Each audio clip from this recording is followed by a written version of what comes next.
Good evening everyone, it's Stuart here from FGM eCast and we are about to go live with a doubleheader from Long Beach, California for round 10 of the Aus Pro-Am Sim Series.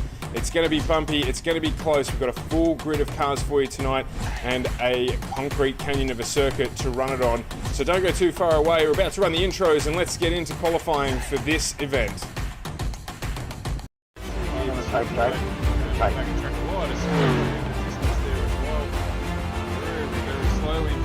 Causing an accident there. Car stopped. No, in fact, we've got synchronized spinning and driving there from everyone to make sure that we get through.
Good evening everyone, welcome to FGM eCast presenting the Aus Pro-Am Sim Series from Long Beach, California. The weather there much nicer than it is in Melbourne this evening. But as usual, joined by Carl Withy and Scotty Rankin. Scotty, how are you tonight? Oh boy, look, I mean, if you'd have told me that I was going to be disappointed to going to Long Beach at any stage ever, I would have to turn you around and tell you to get out and that I'm going to Long Beach. I don't know what you're on about. You're crazy. Long Beach is like literally up there as one of my favorite tracks ever. It is a concrete canyon, Carl. It is such an interesting track. As you say, Concrete Canyon, it is a proper street circuit. It has got the barriers either side and it is millimetre perfect. You need to make sure you get it exactly right. Yeah, it's going to be that case tonight, that's for sure. Look, I mean, let's talk about the intricacies of it, right? It's one of those tracks that rewards driving at 8 to 9 tenths. You know, if you go all out, if you really push, you're going to find yourself in the barriers. I mean, let's talk about tracks that match it. Nürburgring, Bathurst, Dover, in terms of us oval guys. Pocono is another one that's right up there. Darlington, all these tracks that have just this reputation for picking up front tires, throwing them against the wall and going, no, I've had enough of you. Look, if, to be perfectly honest, if Long Beach was going to be an animal, it'd be a domesticated house cat. Give you the stare of no, and then shred everything you love. That's a really good analogy. I hadn't thought of it that way, of course. We're just having a very quick look there at the fountain. That's going to be one of the points of contention tonight. Just going to get through and have a look at a couple of the usual bits and pieces that we look at the start of the Ozpass stream. So I'll get you guys to give us a little bit of a look here. We've got the race overview. I'll bring that up on screen thanks to 93PC. When I get it out, they're just stuck in the teeth. It is the last leg we've started. It's a 3-round last run to the flag for the end of season 3 of the Aus Pro-Am Sim Series. We are at Long Beach. Key points to talk about, obviously start of the last leg, so we do still have Jeff Connell and Dale Breed at the top of our leaderboard, so we need to keep a lookout for them tonight. We've got one 20-minute race followed by a 40-minute feature race where the top 15 from our first race will, as usual, be inverted. Back to the GTs after last week running the Indy cars at Monza. That was something to see if you haven't had a look at that. Jump back onto our YouTube channel and have a watch at that race last week. Plenty of excitement, including right at the finish. Not to spoil it all for you, make sure you watch to the end. Hairpin, the last corner, there's been a real heap that the guys have spoken about in the drivers' briefing about making sure that the drivers now hold formation and only start racing when the pole position car crosses the start-finish line. We did see when we were here early in, or that mid to late season 2, that there was a bunch up of cars in that hairpin turn 11 there. So they've been under instruction, strict instruction, to make sure that they give racing room and maintain race distance for that first corner, or the last corner I should say, before we get into the race. So keep an eye out for that. And it is to see whether or not, just in the background there, who is brave enough to go too wide at the fountain and try and get it done. Carl, what are we looking out for tonight? Look, the big thing is going to be the fountain, of course, going through turn one. Turn one is a big checkup point. Very easy to make a mistake there. Very easy to lock a brake as well because you've got a long run. It's not really a straight. It's a little bit of a curve, but you've got that long run down to turn one. That sort of tight left hand you've got going through that corner. It's very easy to brake and lock up your brakes. So you've also got to watch out for the entry as well, because if you cross over a bit too far, you sort of try and square off the corner too much, you can cross over into the pit lane exit and actually get yourself a penalty. So you've got to make sure you keep on the actual racetrack. Pit exit is also crucial there too. Pit exit's quite a long way down, so you've got to be very careful exiting the pits there and just making sure you're taking the right line. Don't cross that line too early because it's very easy to forget and get black flagged. And then, as you're just watching here, turn number 11, the final corner, this very, very tight right-hander. You're going through a very fast sweeping pair of left-handers into this tight right-hander. Very easy to lock up there, very easy to lose the rear. And yeah, it's going to be an area where I think we're going to see some people maybe trying to take some opportunistic overtakes, but it's very easy to make a mistake, and that's going to be a key feature where somebody could lose a race. Yeah, absolutely. Ferrari in the background there that just stepped it on the gas a little bit too aggressively coming around turn one. Like, that's going to be a key point for tonight. There's a counterpoint to what Carl said about pit lane exit is also drivers that are actually out on the circuit that are coming out pit lane exit. If you cross that line on the right-hand side, you can run up against it, you can have your tyres on the line. You cross that line, iRacing hands you out a slowdown penalty, so make sure you don't cross that line as well.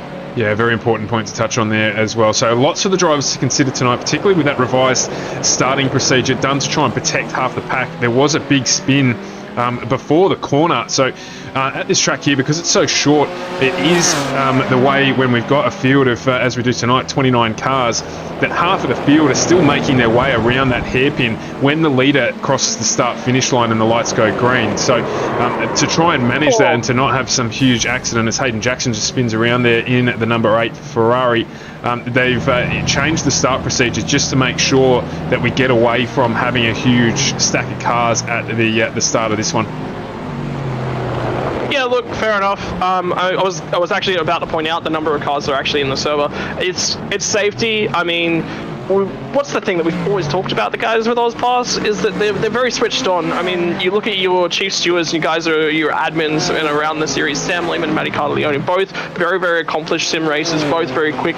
Both of them have very smart heads on them, and when they come to a track like this, they take notes. This was introduced to iRacing recently. There's always going to be growing pains when you pick up a track such as Long Beach, just because it's so tiny, so technical, there's so much going on. Ultimately, I think the stewards are going to be...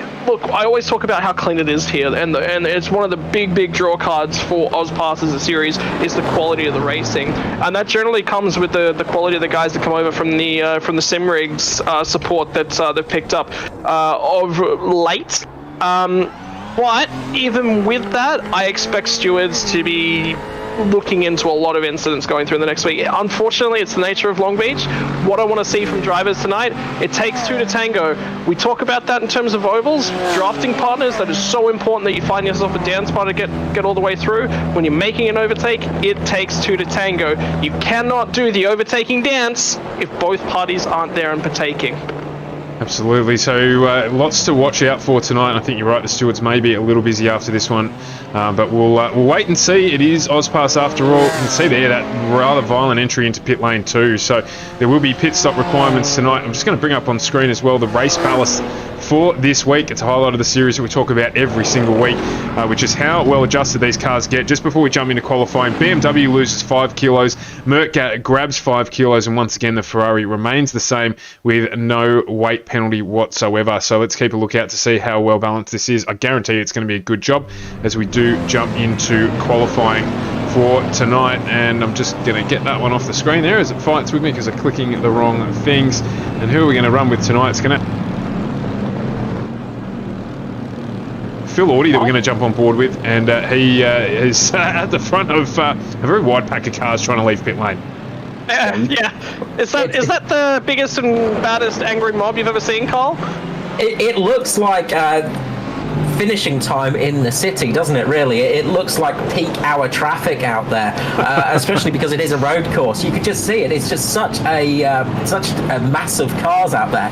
And getting position is going to be really key for qualifying right here. You're just going to want to get a little bit of a gap for you so you can get a good lap in. But it's where do you find a gap? On a track that's only around about, what, a 1 minute 18 second, 1 minute 20 second lap, there isn't much room. And of course, street circuits like this, similar to, of course, Monaco, places like that we talk about in Formula One terms, you know, there's never room for qualifying. When you've got this many cars out there, we've got, what, 29 cars out there tonight, it's going to be so hard to find room to actually get a good qualifying lap in. That's going to be crucial out here tonight. And Phil Audi has really caught himself in a relatively not the best position. Quite a lot of traffic around him, quite a lot of different cars there. You can see Ferrari up in front, just doing that bit of weaving there, just trying to get some heat into the tyres, but getting passed by the Mercedes in front of him. Just getting that all ready to go as we go around the final set of corners here. He's going to try and get a little bit of a gap now to get us onto this qualifying lap. So what does this remind you of? F1 qualifying, doesn't it? Everyone's fighting for that little... It's the jockeying. Everyone doesn't want to give everyone the place to get another lap in. It's F1. I love it, boys. Like, if there's a series that I'm happy that we broadcast, this is it right here, because everyone is looking to exude the most that they possibly can. It is fixed setup, ladies and gentlemen. It's fixed setup. You know how much I love fixed setup? I hate slapping together a setup. All that time, all that effort wasted. You could be out there racing people. It could be turning laps. Ozpass provides it all. So we come down to turn one here, left-hander here, dropping down to around second gear into this fun little sort of almost roundabout. This sort of turns 2 into turn 3 here. As we come up to turn 4, right-hander dropping down to first gear, up to second, into 5th gear, taking in second gear through this corner. You've got to be careful on the exit not to touch the wall. Onto this nice little bit of straight, coming down to the left-hander, going to go all the way across to the right, into the left-hander of 6. Make sure to get that curb perfect. Second gear through here, getting back on the power over the bump. Can't see the turn into 8 right here. A little bit unseen. You drop down to around about second gear. Make sure to take as much curb as possible. Just catches the wall there. Not the best. Very, very close if he didn't catch it. Onto that little bit of straightaway again as you run down to turn 9 here. This very fast right-hander. You want to make this perfect as you're going to go into those fast left-handers. Second gear now, going to go around here, just keep the car balanced. You don't want to put too much force on the car because you're coming up to that tight right-hander with turn number 11. Round we go. Phil Audi gets it around in first gear, back on the power, back onto the start-finish straight, and that is a lap of Long Beach. Not very long, but it is very tricky. I mean, look at your voice, Carl. How worn out is your voice box from just doing one lap around here? All of that you had to try and squeeze in. It's so quick and fast. I'm not looking forward to a certain race, I can say that one. Can we talk about how important track position is here tonight? Qualifying is super, super important. Now, in terms of that, what's something that we constantly see in F1 is if you don't get that priority run in, that run with either the clear air or the tow that you need to get your lap together, you're going to find yourself further down the grid. That is amplified here. In F1, last qualifying Q3, there's only going to be a maximum of 10 cars out on track. How many cars are out there right now? 29, 30 cars. So finding yourself that breathing room, that partner who's nearly the same sort of pace as you is very, very difficult. And the other thing is you want to find yourself somebody that's going to give you a tow down the straightaways without holding you up. So if you can find somebody that's nearly identical to your pace, that is going to push you so much further up the grid. Build that lap. You have to piece it together. It is not just one of those tracks you drive out and you go and it all works. Preferably if you can find a BMW down the straights, you're going to be smiling quite a bit.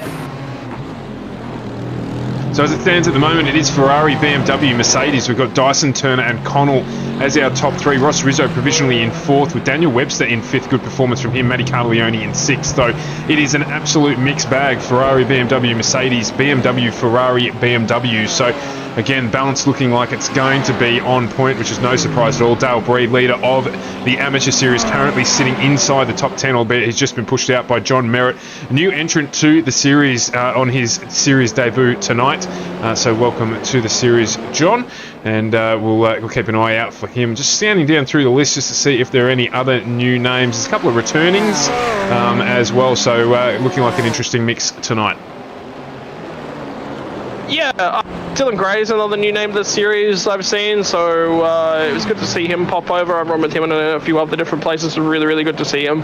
He's looking to get some experience out on track, I think is his biggest priority here tonight. Get himself comfortable and set within the cars. Like you mentioned, John Merritt. John Merritt's such an accomplished sim racer, so the fact that he's a little bit languishing says to me his lap's either been a little bit compromised or he hasn't come 100% up to grip with the car and the setup and the weight penalty combination quite yet. Whether or not he gets back out there and he notches that back up again remains to be seen. We've only got a couple minutes qualifying left, boys. Yeah, it looks like John's just doing an idle lap just to get a bit of gap, and then he might have a crack with I think 4 minutes to go, or just under 4 minutes to go, so he'll definitely get another lap in here. He's just trundling. And you'd assume that's just to get that gap in front of him to give himself a clear run. Yeah, it can be just getting that little bit of gap, of course. Sometimes if you do spin up your rear tyres a little bit, sometimes you just go for a little bit of a slower lap on that sort of cool down lap, so to say, just to let them rest a little bit. So he might have had a little bit of a moment in one of his runs there, is just trying to tyre management, just keep tyre temperatures to what he actually wants it to be as well. You can see just letting a few cars pass there as well, as gets a big sideways slap there, and the car behind him just almost went into the back of him there. So just very much keeping a pace at the moment, and I wonder if we're going to see him light it up as he comes down this front stretch now. He's going to get a good draft here from Maverick Benson. Maverick will be probably a little upset. He was on a flying lap there and got a little bit interrupted, but he is still currently sitting in 6th. That was Andrew Dyson, our current provisional pole sitter, who also went by there. He's jumped into pit lane, so I reckon he'll probably have a little bit of a cool down and then get back on with it again, just to protect that gap at the moment, which is only 0.22, I should say, of a second, so 0.2 there up in provisional poles. There's a bit of damage in the background there. I mean, with so many cars out on track, I'm actually surprised that we've only seen, it's been quite minimised, at least during qualifying, spacing yourself out. Everyone understands that you got to do that and settle yourself in. So, look, people starting to settle themselves in terms of those lap times as well. Let's actually have a look at the times directly themselves. Currently, best lap is a 118.217. Second, Luke Turner with a 118.44. Matty Cardiglione has just smashed out his best lap with 118.543, 118.788. So Ferrari, BMW, Mercedes seems to be the new deal of things. So pretty well balanced all around. And the best part I love about this series is the times are so close together. The only problem with that is this is a tricky track to overtake on. There's not a whole lot of opportunities. Turn 1 is probably the best one. So something I was going to bring up is, of course, reverse grid for the feature race. Do you really want to be on pole, or do you really want to finish up very high in the sprint race and be way back there in the pack for that feature race? That's a big question, really, because it's going to be tricky overtaking. Concrete canyon, blind corners everywhere. It's going to take a lot of skill. I think. Here's the thing, if you can take a bank of points out of that first race and you can actually stick that win down alongside yourself, P2, P3, P4, yeah, sure, you're going to be starting at the back end of things, yeah, sure, it's going to be chaos. Pit strategy is going to play your way. You've really got to make sure that as soon as that window opens, if you are in the chain and you are being held up, dive on into pit lane. But I would still be taking the opportunity to take a bank of points, because that second race, the reverse grid race, I've actually raced in about 2 or 3 at this track in particular. They are chaos, and it's basically, you would have a much better odds going to the casino and gambling away. It's doable. It certainly is doable, and it's certainly a good opportunity for the drivers to show their wares, shall we say. But it takes such a level of concentration, focus, and skill that honestly, nabbing points in that first race is huge.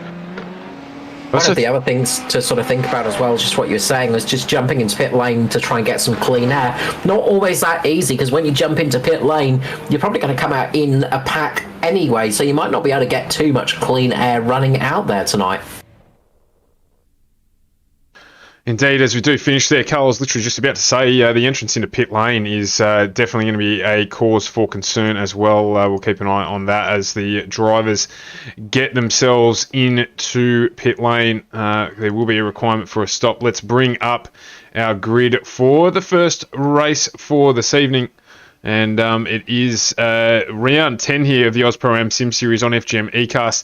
And it is Andrew Dyson and Luke Turner who are going to start on the front row with Matty Cartaleone, Christopher Henn off row 2. We've got Jeff Connell and Ross Rizzo off row 3 with Dustin Fletcher and Paul Mansell off row 4. Joshua Fitt, Maverick Benson follow them up on row 5 with Daniel Webster and Sam Lehman off row 6. As we flip over the page here, it's John Merritt and Brady Buchanan off row 7 with Jason Benson, Lachlan Capel off row 8, followed by Adam Funslow and Liam Caplice off row 9 with Dale Breed and Maddie Johnson off row 10. Guy Leach and Derek Audie off row 11 with Hayden Jackson and Dylan Gray following them up, obviously on row 12. And then beyond that, Mike Casey, Patrick Panton, we've got Phil Audie, Isaac Edwards and Tim Mitchell rounding out the 29 starters for this first race tonight. Make a big point of P12 is Sam Lehman, 119.071. The next car, there are 2 drivers with a 119.405, which is Dale Breed and Matthew Johnson, and then all the way back to Guy Leach. That is covered by less than half a second. That is 10 places covered by less than half a second. That is how little is in this. What can we say again? Great job, league admins. You've managed to balance these cars yet again. Man, they've got such a tough job, but they do such a great job at it. Like, fantastic job of the old BOP there, but Andrew Dyson just ignoring all of that balance of performance and going 2 tenths quicker on the front row. An absolute stormer of a qualifying lap with a 1:18.217. Luke Turner just behind him at 18.4. So an absolute stunning lap there from Andrew Dyson. Really good pace with that car tonight. Absolutely. As we're about to go green, guys, we'll toss the coin. Who's going to take us away tonight and who's going to win? I'm going to go straight up with Andrew Dyson. He has looked quick out there. We've seen some really good speed from him in the past, and that qualifying lap of his, you've got to say, he's looking good at the moment. I'm going to throw a wild card out there. Where's my man? No, he's dropped a mile down the 7. Never mind. I was actually gonna go out on a limb and throw a wild card out there. You know what? I'm gonna back Jeff Connell in once again. Oh, as Jeff Connell actually makes contact in the Did I do that to him? Yeah, so Cartaleone actually could not get his BMW round the first corner. I said watch out for that, and they've made contact already. Oh, wow, and it's still going on down in the back there as well. I think Ross Rizzo might actually be stuck. He is, and he's just getting hit. So this is not ideal, not the start that they're looking for at all, and there is a caution thrown. The race admin did say they might do this if there was trouble and get the safety car out, and they've done just that because the start of the race, they're not even able to get around the corner. They will be furious. I imagine the radio will be fierce in amongst the drivers at the moment because the start of the race here absolutely ruined. It looked like the BMWs just could not get it round in that second line. So on the outside line, it just looks like the BMWs could not get it turned through that corner. I was just watching a few of them, and pretty much every BMW that tried to make that corner on the outside line just could not get it round and was just making contact with that fence. So a lot of cars getting caught up in that. Ross Rizzo was one of the guys that really got caught up badly there. He just could not get his car out of the wall and was just stuck there. It was a little bit of a Austin Powers maneuver to try and get it out of that position. Yes, we're just having a look at it now. It's a little bit before that as well, in fact. We might go right back. Just have a look at on board with Derek Audie. And you can see there's just literally a traffic jam on the racetrack because no one could get anywhere with the blockage there. And it looks like Ross was actually stuck in the tyre wall.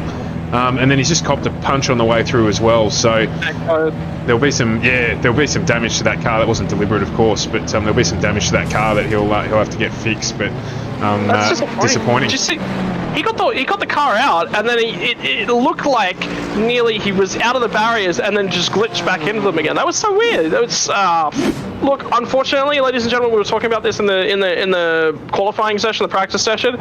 Unfortunately, this is actually just part and parcel of Long Beach. It's so hard to run a clean race here. I believe we're actually single file for the restarts. Yes, I believe you're right. So that actually alleviates that issue. And what you'll actually probably hear the admins say is for the second race, there's a good chance they just might move to a single file. They want to try and do a double file initial start because it promotes racing. But look, you try it you go, okay, no worries, it didn't work. We'll throw it back in the bank and try it again next season. Oh my god, what has happened We got there? some more issues there. Unbelievably, it looks like Mike with- Casey, Hayden Jackson have had an issue, and Phil Ortiz got caught up in that. We'll just jump back and have a quick look at this. Yeah, so just going along, Hayden Jackson has slammed on the brakes and get caught up the rear side by the Jägermeister car, and it's just spun him around. Yeah, wow. That is again. There's going to be penalties there. You know what? There's more crashing up the field as well. Oh, it's just registering that there where Hayden's just tried to get that Ferrari turned around. So, just have another quick look just to. You reckon for Hayden Jackson? And Hayden Jackson's not having an easy time. Actually, coming into pit lane, he's got caught. Oh, everyone's up. coming in. Yeah, everyone's coming in pit lane, but he actually got caught up in pit lane and got up against the wall. So yeah, a few people. Really a tricky start there for everybody. Yeah, wow. What's going on here? Then there's another rear ender there because everyone's checked up going around the hairpin. This is Hayden's just tried to get into pit lane. It looks like he's got a little bit of steering damage on that as well. And yeah, he has. You can just see there he's just struggling to get the Ferrari down pit lane. So, my God, what a start here. This is not what we were expecting. Even though we were expecting a little bit of carnage at the start, this is not what we were expecting at all.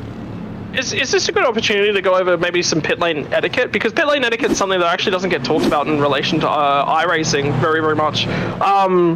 Generally, the etiquette is, like, if you're out in the fast lane, the car that's re-merging back into the fast lane actually has to give way to you.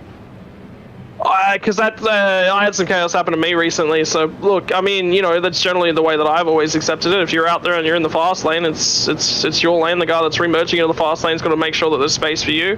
It's difficult. I mean, what you've got to remember is that iRacing allows a platform for guys that don't have track experience to come out here and enjoy all the highs and the lows of racing cars. And what ends up happening is that a lot of the time they end up learning through making mistakes because they don't have people around them to teach them some of the specifics and teach them some of the racecraft and things.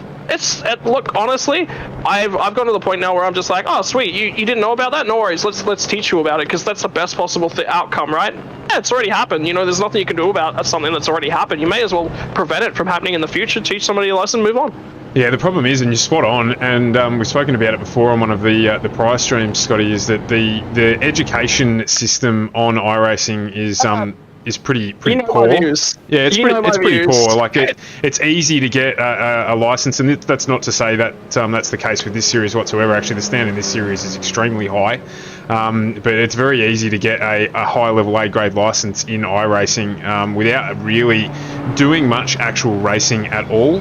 And that's one of the things that unfortunately affects the open stream. Plus, that usual thing that everybody's born Ayrton Senna until they're proven to not be Ayrton Senna. So, you know, there's a couple of issues there that iRacing probably need to address. But on the whole, as you say, look, this series is certainly not that. So, consequence of the track.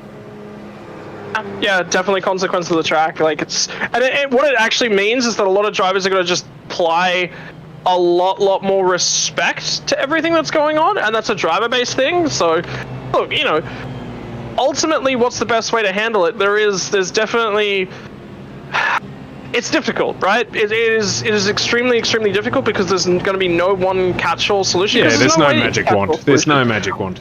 Do you want to know something? Actually, I ended up delving into the iRacing Sporting Code probably 2 weeks ago to have a look at exactly what it says underneath blue flags. Do you want to know what it says? Well, it's probably, I'm imagining it's going to be pretty interesting. All it says is that a blue flag just means that there's a faster car coming.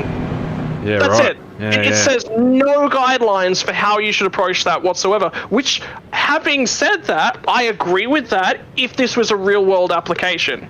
Now, if everyone out on track had track experience, yeah, 100%. I agree with that, because what that is saying is to everyone, we know that you're going to interpret the blue flag differently. Make sure that it happens cleanly and smoothly, right? That's it.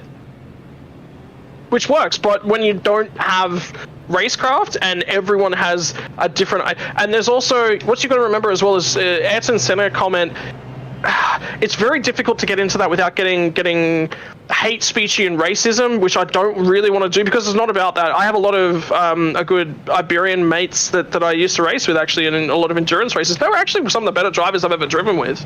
But the attitudes and its regional differences in the way that we're brought up in mindsets, and that brings some very, very different approaches to racing that creates differing incidents. When you're racing with an Englishman, a Scotsman, a Frenchman, a German, and an American, they're all going to approach the track in different ways. That's not even the start to a joke. I wish that was the start to a joke.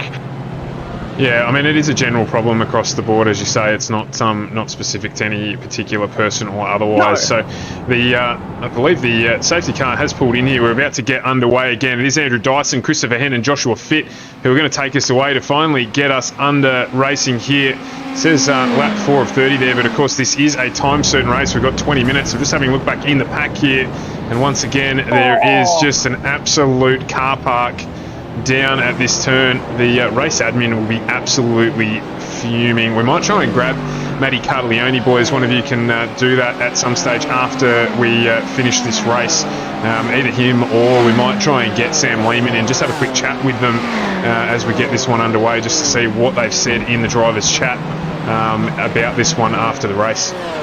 Carvione's not had a good start. He's actually got a lot of damage to the front of that car. He got caught up in that first lap melee there. It's interesting, actually, a lot of people took the chance to pit under the safety car as well, just coming in and topping up the fuel, of course, because they do start with a limited fuel amount in the series. So you generally start with a smaller fuel tank at the beginning of the race, so it encourages pit stops. But with that amount of time under safety car, you might be able to make it to the end of the race with the tank it's got. So that's what people like Dyson, Christopher Henn, Joshua Fitt, Paul Mansell, Maverick Benson, Daniel Webster, John Merritt, Brady Buchanan, Jason Bentz, Liam Capiti, Lachlan Capel, Patrick Panton and Dustin Fletcher are planning on. Sam Lehman onwards have all pitted, so they've all got some extra fuel on board. It's probably easier to actually talk about the guys that did actually were some of the takers. Oh, Connell's gotten caught up, I think, with Funslow coming out of the last corner. Was it Funslow? It might have been Derek Audie. Different drivers on different strategies, racing in different formats. What were we just talking about? Even the drivers that are coming from the same country and potentially a much closer sort of understanding of each other are still having issues with what they're all trying to do.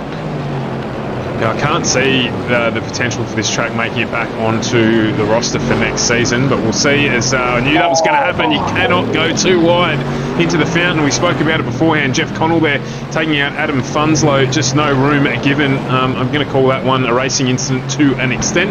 It all happened too quick for us to give a full account, but yeah, the damage there, you can't go too wide through the fountain. It's very difficult. Yeah, it's a really tricky spot, even if you're out there on your own. With another car in the mix, it makes it very difficult. I think if you really, really tried, you could possibly do it too wide, but it's not recommended. It's one of those, if you had the absolute luck of the Irish, as Christopher Henn gets caught back at the second place, and there's a big accident in P2, and there is a massive car park now from P2 down. Joshua Fitt really caught up in that. Everybody down there caught up. The only person that got through that was Andrew Dyson. Wow, that is a mess down there. And of course, everyone else coming through. Oh, as you see there, Daniel Webster just getting collected. The checkup continues. Tell you what, this is the shopping checkout on a Sunday afternoon with everyone just piling through the self-service. It's still going on just down here at the hairpin, and there is just, again, an absolute poultice of accidents down there. It has just backed the whole pack up, and everyone basically got a little slice of that cake. I was about to say, did somebody just mark all the chooks down out over at the hot chook rack? Because that's pretty much what it looked like. $2 chooks. Go and get them all out. Wow. It reminds me of toilet paper last year. It was about the same sort of scrummage there, but yeah, pretty much, I think every car in the field other than the leader got caught up in that accident, unfortunately, and that's what can happen on a street track like this because it is so narrow. We said Concrete Canyon there. When you do have a car at the front go round, especially on turn 11 where there isn't much room to begin with, you're kind of stuck there, and we've seen it before at Casino in Formula 1, of course. When a car's gone round there, all of a sudden nobody can do anything. Everybody just has to sit and twiddle their thumbs and just hope for the best. as we get through here again. I was focusing a little bit further down the field, to be brutally honest, because that's where I expected that to happen. The guys at the front there were nose to tail for the majority of the lap, but it's even caught them out with all their skill. And again, we're just bumper to bumper here. The guy's just misjudging the braking marker. You know, you've got to adapt to the race. They've got to start braking a little earlier, slowing up a bit earlier. As Matty Carlione there gets wide into the wall in that damaged BMW of his. You can see in the background there, I think it was Hayden Jackson also collecting the wall. So they've just got to adjust their brake marker. It's a full track. They've got to slow up a bit earlier to get through there. Yeah, Hayden Jackson and Bill Orty as well, just side by side at the moment, coming down the start-finish straight, and Phil Orty just taking discretion, the better part of Valor just there. But yeah, full track, as you said, it's pretty dicey out there. Well, it's more than a full track. The main issue is you've got guys that are all out of pit sequence, right? You've got guys that are filled to the end and guys that are fuel saving, which is generally the guys right up at the front. They're trying to make sure that they can get home without having pit. So there's two ways to think about it. What does this turn into? This has nearly turned into a NASCAR strategy fest. Track position is 9/10 of the law around here, ladies and gentlemen. It's going to be so difficult to make that pass. You need such a huge pace differential, and we're seeing that. If you actually have a look through the roster and you have a look at where the guys that first stopped and are definitely safe to the end. Sam Lehman, P9, Ross Rizzo, P10, Dylan Gray, P11, Connell is 13th, Audi, Breed, and it's basically from there back are the first guys that are definitely safe on fuel. And let's talk about some of our newcomers here. Dylan Gray is one of the newer guys to the series. Look at him. Happy hunting ground for him first night out. P11 at this point in time. Up 13 spots in a car that looks in relatively good shape. In fact, I don't think there's a mark on that DPR livery car either. So, he's, you're right. Good pick there, Scotty. Up 13 spots. Yeah, there's a pretty big battle going on for P4, 5, well, 3, 4 and 5 at the moment between Completi, Merritt and Mansell. Mansell, they are battling it out. Maverick Benson managed to get past Completi a little bit earlier in the lap, so we had a change of position up there for P2. Beautiful move by Benson, just getting that position. Now he's got to try and chase down Andrew Dyson for that lead, but it is an absolute melee behind him. Man, he's quick in that Ferrari, Benson. He's been good in it all season, and it's not surprised me that he's making pace here. He's 2.7 seconds behind Maverick Benson in front of him, but he is lapping quicker. So Dyson's saving fuel. Joshua Fitt, which just got notification, has had an incident. I think he just collected the wall on the exit. You see them starting to dive into pit lane. Now this is where what Scotty was talking about is going to play true. So Sam Lehman first of the pit stoppers along with Ross Rizzo. So Ross Rizzo potentially going to do his usual run to the front here. Yeah, we've only got 4 minutes and 40 seconds left, so not long in this race, but they didn't have a huge amount of fuel on board. Of course, running under the safety car will help fuel numbers a little bit, but it all depends how well you can actually run that car if you can make it to the end. It's a big gamble, in all honesty, and I don't think it's going to pay off for those guys that stayed out under the caution. We'll soon find out, but you can see how much Andrew Dyson is losing to Maverick Benson behind him. Maverick Benson just absolutely chewing up that gap at the moment. I think Andrew Dyson is really playing it safe for the time being. Meanwhile, Maverick Benson is just foot to the floor and just going for all-out pace. Whether he comes in or not, that's the big question. Yeah, 118.96 right last time around. Sorry, Scotty. I was about to say, the amount of pace differential makes me think that Dyson might have clouded the wall, but the car's in perfect shape. Like, he's going for it. Dyson's not going to stop unless he absolutely has to. He's going to try and make it to the next lap. Oh, Benson's going to try and take him away from his fuel. So you've got two strategies going on here. Benson's going hell for leather because he knows that he has to pit, right? He's already said in himself, I'm going to have to make a stop. I'm going to push. We're going to build this gap. I do not want to feed back out into traffic. Then you've got Dyson who says, I think I can make it. It's going to be tight. I think I can make it. If he coughs, spotters, and chokes over the line in third, that's a big, big win for him because he's not going to have to put up with a lot of the other stuff that a lot of the other drivers have done, boys. Yeah, well, I'm just having a look through as well, considering that the next race is a reverse top 15. So at the moment, the Guy Leach is currently in 15th position. Certainly not saying he's going to stay there when we've still got around about 3 minutes to go. So 3 laps or so to go in this one. Luke Turner 14th, Matty Cartaglione up into 13th. I tell you what, I'm not wanting to start in the mid-pack whatsoever, so Dyson Benson need to make hay while the sun shines, and running out of fuel in this one it might pay off, but certainly is something that they won't want to do. Look, Benson is pushing him. Benson is basically there and saying to him, you gotta go, buddy. You gotta go, or I'm gonna force a way by you, and that puts a lot more risk. So let's see if they dive in. Benson blinks. Benson blinks. And so does John Merritt behind him. Yeah, John Merritt in as well. So this is going to play out. We've got 2 minutes 15 to go. So we are going to get 2 more laps in this one, and at least 1 more. Ross Rizzo is now our leader that is fueled to the end. Jeff Connell's P4 in the bunch that are fueled to the end.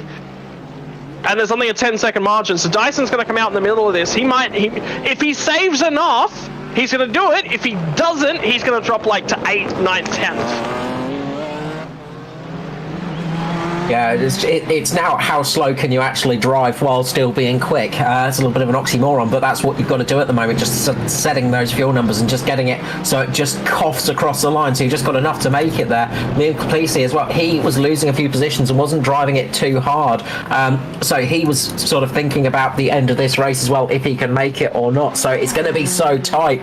You also, if you just go around a little bit slower, you can save a little bit of an extra lap, so you sort of don't have to do that extra lap, and that's what Dyson's going to do here, is just make sure it's only 1 lap remaining after this, so he doesn't have to make it a little bit more, but it's going to be so close on fuel for these guys. If they can actually do it, it's going to be hard. Connell and Gray are around, so they are out. Connell and Gray have spun down before the straight, and they're just trying to turn the car around, but of course they're caught now with a wall of traffic coming back up at them, and they're going to fall right to the back of the field. Yeah, they are dropping back.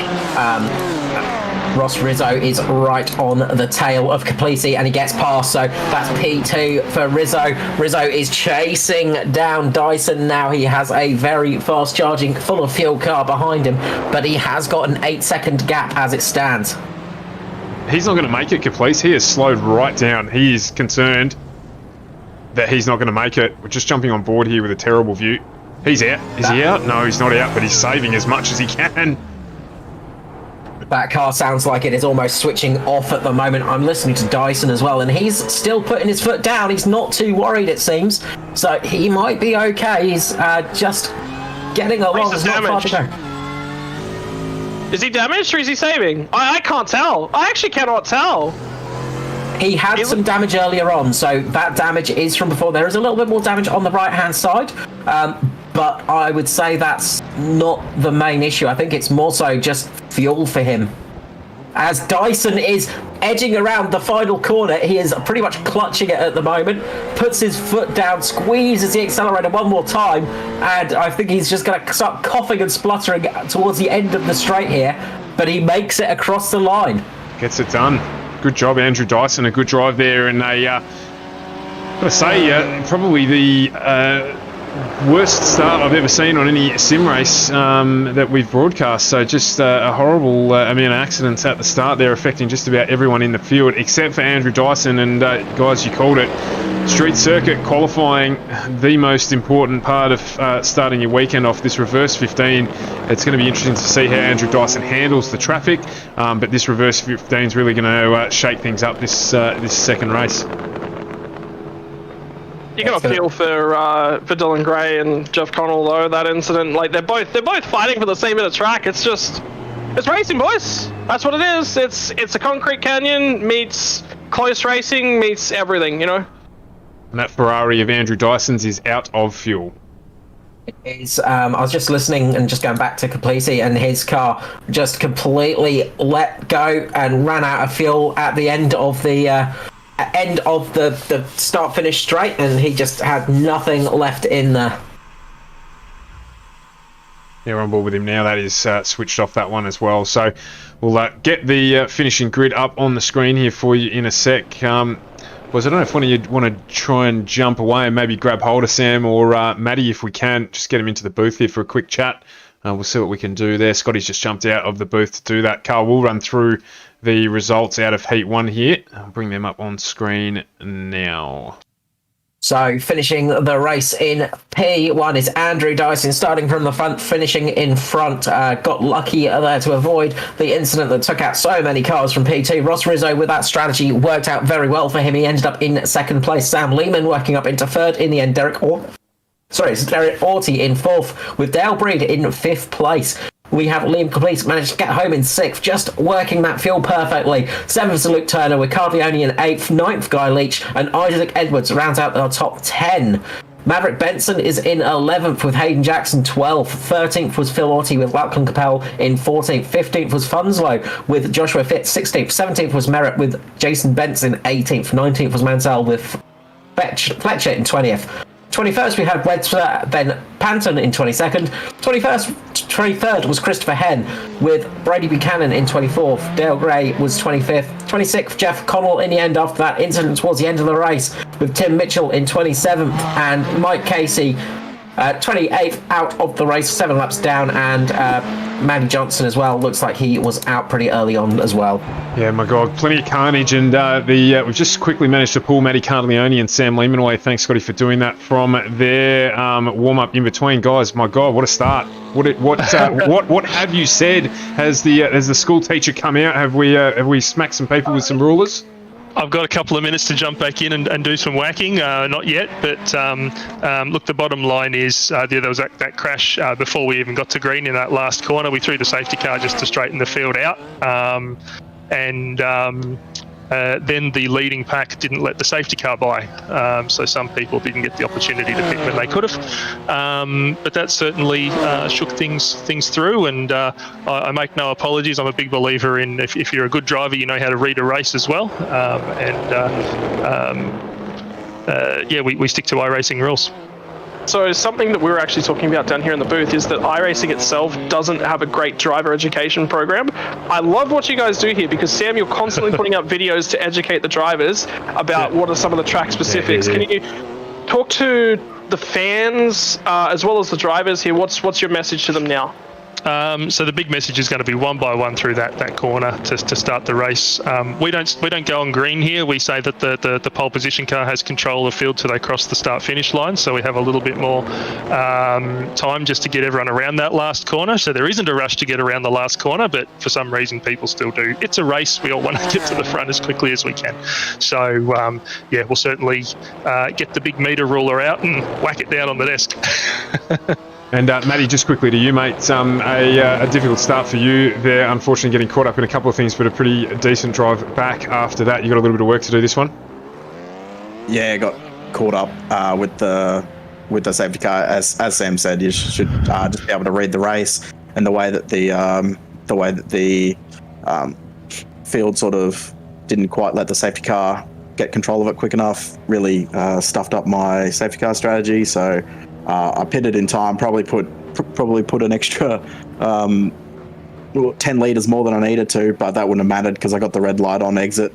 So I dropped to the back of the field, fought through, got a couple of hits. Anyway, eyes forward for this one. Going to be a bit more buried in the field. So just try and keep it clean through the waterfall section, and try and keep the car clean. It's a much longer race this time, so just want to keep it clean and get the big Beamer home without a scratch on it, hopefully. And thanks. So, my question for you is it's not a. There's not really, by the sounds of things, the attempt to go out, slap everyone down heavily on the fingers. It's more of just like all right, no worries, we made a mistake. How do we improve upon this? And that's the approach that you guys have generally taken to race administration. Most of the time, yes. Sam will have a couple of words to everyone, so will I. But it's more along the lines of we should. Well, I'm not sure who caused the incident, but we should know better than that. Like, everyone knows how Long Beach is, and it just takes a little bit of common sense to realise that there's a lot of cars going through here. Car on the inside goes tight, car on the outside goes wide. It's not hard to do. So we'll make sure that this doesn't happen again. Otherwise, there'll be some pretty severe penalties handed down. Well, Matty, thanks for jumping in the booth. We'll let you go so you can get your head back in the game and get ready for race 2, which is not going to be too far away. Best of luck, mate, and we'll hopefully be chatting to you at the end of the evening. See what happens. Absolutely, mate. Good luck. And Enjoy, we're guys.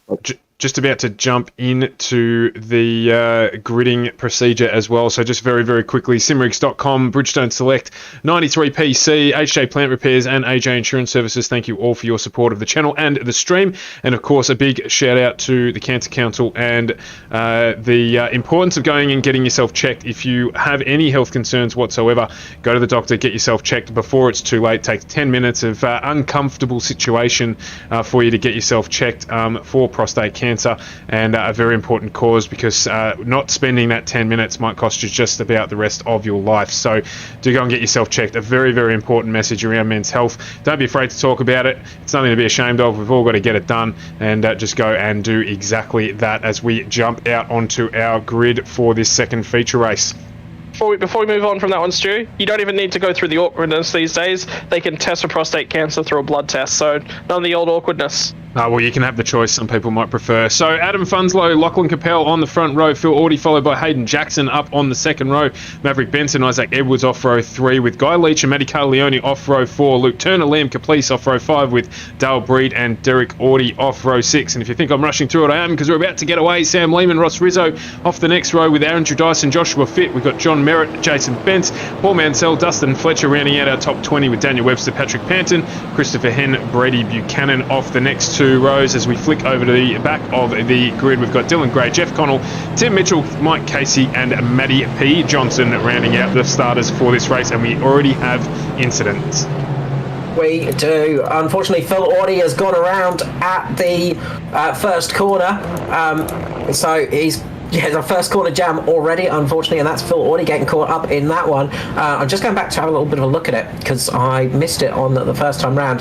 He just getting through the corner, just getting through, and somebody actually nerfed Hayden Jackson. I think it might have been Maverick Benson, just getting into the back of one of those cars, and that's launched it into Phil Audie and spun him around, unfortunately. You might be onto something, Scotty. Those BMWs just do not get around this corner at all. Like, just looking at them struggling to get the thing turned. I know they're big, but crikey. It was actually Carl. Carl, you've done a good job on that one, mate. Occasionally I know what I'm talking about. It's rare. So it's been another tricky start there. It has gone green at the moment. I'm not sure if they're going to pull out a safety car, but Adam Funslow is in the lead at the moment with Lachlan Capel behind him. Those BMWs are in the lead at the moment, and they're going to be mighty tricky to get past, because they are huge things out on the track. Phil Audie does try this. Oh! Phil Audie actually goes around again. Phil Audie spun it. Oh, and goodness me. As he gets caught up. Wow. And that was... Isaac Edwards there, just the unsuspecting customer on the way through the front of that BMW ain't so pretty. That's one of the big problems with this track as well, is because there's so many unseen corners. As I talked around the track guide as well, there's so many big dips here and things like that. You do go over a couple of crests, and it's so easy to have a mistake. If you don't see the car, you're just going to go straight into it here. And you can't flick spin these things. Let's not understate that. That is normally a driver's best friend when they get trapped in one of those situations. How many times have we seen V8 supercars get into bad situations? They pull in the clutch, raise the revs, flick the thing back around, off they go. You can't do that. These things have traction control. You can slightly get it to start the flick spin, and then it goes straight, plows. This is the move of the night for me. Luke Turner has just jumped into pit lane. I don't think he needs to jump into pit lane. He's got a little bit of damage on the front of that BMW. He is going to be right out of the pack, and that's the place you want to be at the moment. There's going to be more carnage. You know there's going to be. He's going to have to two-stop anyway. Get out of the pack, get it done, and get yourself some clean air. I think that's the way I'd be playing it if I was in the middle of the field. Yeah, definitely don't want to be caught up mid-pack. I think it's just treacherous out there at the moment. There's two approaches to this, and this comes back to another NASCAR strategy as well. Track position is everything. Most of you pit in, all of the incidents that happen on track are in front of you. They can't happen behind you if you're one of the last cars. But if you're up ahead of the bulk amount of cars, they can't happen in front of you because, well, by and large, the statistics say that it's going to happen behind you. So there's two ways to approach it. Ultimately, if you think you've got the pace and you're getting held up by the cars around you, get in, do the undercut, zoom off into the distance and see what you can create. Yeah, absolutely. Well, we'll see what plays out here. We've got a number of the fast chargers a fair way down the field here. Matty Cartaglione, who we did speak to. Ross Rizzo opting to jump in as well and get out of the dirt. He will no doubt have an extra 5 or 10 litres in that BMW of fuel saving. Ross Rizzo, a master at it. So we'll see how this strategy plays out for him. Probably very well. And he'll get a full tank of juice and get on with it. It is still Adam Funslow, though, leading from Lachlan Capel. And these two have broken away. Hayden Jackson there's got Matty Cartaglione right behind him. Matty's going to try and get the job done under brakes here. Not quite far enough up there. Just a tiny little tap. A good respect shown between the two drivers there. As the 05, well done Stu, as Lachlan Caprice in a 20 coming in 5th position. Just gets caught a little bit on the back corner of Cartaglione there as well, as they were racing for room. It's a tricky thing. Go ahead, Carl, sorry. Always a tricky thing with the GT cars showing the position on the car. As Hayden Jackson just goes a bit wide, this is going to let Cartaglione get through as well as Caprice. But cooler heads prevail there. I think that's the right move from Jackson. He's obviously recognised, yeah, look, the move is done. There's not much I can really do about it. Let's find that gap, shuffle myself back into the traffic and go again. Yeah, absolutely. Christopher Henn at the moment, fastest man on track, and look at how many cars are around him at the moment. He did a 1:18.90. He was 2 tenths quicker than Adam Funslow, our race leader last time around, and everyone in between. So now the money game. How long do you run on this tank of fuel? How much do you look for that gap in traffic? Remember, ladies and gentlemen, we're under a minute 20 in terms of laps. So the guys that are coming in, it's a 40-second traversal time down through the lane. They're coming out. There's only 11 seconds to the leader. So I think when Funslow starts to catch on to this traffic, for my liking, he's actually going to jump down the pit lane himself because he doesn't want to get caught up behind that, but he also wants to run as long as he possibly can. So what he'll be hoping for is that the guys P27, 28, 29, who aren't too far ahead of him on the track, is Connell, Edwards, Dylan Gray. He's hoping for those guys to run as absolute fast as they possibly can, and he catches them in, let's say, 10 laps time, because that would work perfectly for him. There's a move position going on between 9 and 10. Andrew Dyson, Sam Lehman. Dyson is going down the inside. Lehman makes that move really well done. He's going to have a nice line now through the two final, the sort of final corners into turn 11, and he's going to make that move done. I was going to say as well, look out for Dyson, see how long he goes. He's had some experience fuel saving tonight as well, so he knows exactly what the fuel numbers are going to be like out there. Another car diving in the background will Paul Mansell just jumping in a pit lane. Yeah, you can see that there's obviously, so what's going to start to form up is all of these little queues. You're going to get a pocket of 6-7 cars that are all similar sort of pace, or they're all going to get cork in the bottle style moment. Somebody at the lead of the pack is going to be the slow car. Everyone else starts to come back towards them. It's kind of like that accordion style effect. Everyone gets sort of bunched up again, then one car gets by, so he spreads the accordion out from that side once again, and you'll find probably, I don't know, we got 30 cars in the server, 6 to 7 little pockets of that, potentially. Yeah, absolutely. That will happen. So we'll keep an eye for when they develop and have a look at different packs. Just keeping an eye on John Merritt here, who's giving Sam Lehman the hurry up as well. So he's behind him in the AMG Mercedes there. And I tell you what, it's a little bit of a prancing horse show. We've got 3 BMWs at the front, Liam Caprice in the Merc, and then a whole heap of the prancing horse behind that. So it's a very much a Ferrari show tonight in the mid-pack, but those BMWs managing to maintain the gap at the front here. Of course, they haven't pit as yet. I did miss that Jeff Connell had also jumped in for that early pit stop strategy. That's something we've seen a few times from him in this series, in this longer format race, particularly when he gets stuck down in the mid-pack, generally after a strong performance in race 1. When you do that alternative strategy, there's 2 ways to go. You can either come out and go hell for leather again, or you can go straight back into that fuel conservation mode. So there's a few different reasons to do that. If you keep your eyes on John Merritt, and this will be another one. Oh, there, Reed's gone round in the fountain corner. He's lost the back end. I think there was a bit of contact there as well. He's going to cut it across the flowers there and give them a little bit of a pruning. But I think he got a big hit from Josh up the rear from Joshua Fitt. Yeah, he did, unfortunately, there. Well, back back on with the racing. So there's two ways to approach the strategy towards tonight. If you get yourself caught up at the back end of a pack, you're going to want to try and create that overlap, but at the same time, don't force it. If you know that you're not going to get alongside somebody and there's no opportunity down the back end of a straight, cruise up on them, make sure you're sitting there and you're nice and close so that the next time that opportunity opens itself up, you're there and you're able to take it. Then you're going to be through a whole bunch of chains of corners. So just save fuel, guys. There's no reason to push the car ahead of you. You can't make him go any faster than he's potentially capable of. All you're going to do is potentially cause him to make a mistake by applying too much pressure, especially with some of our more amateur end of the field drivers. Sorry, the AM class within this is actually probably the better way to go.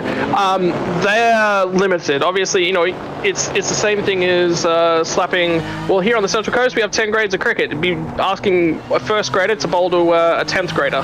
That's never going to end well for the 10th grader. No, just looking actually, Liam Police has actually made a bit of Lachlan Capel has made a bit of a dog's dinner through the fountain chicane and caught the front left of that car. Quite a bit of damage to the front end of that big Beamer right there. So he took a big knock that time round. Just watching lap times as well, and Andrew Dyson's starting to fly a little bit, setting some good times out there as well. I wonder if he's looking at coming in the next couple of laps, just trying to use up as much fuel as possible on that in lap. Yes, he was matching the times of Lachlan Capel and Matty Carleone on that last lap around, so he's got a little bit of free space.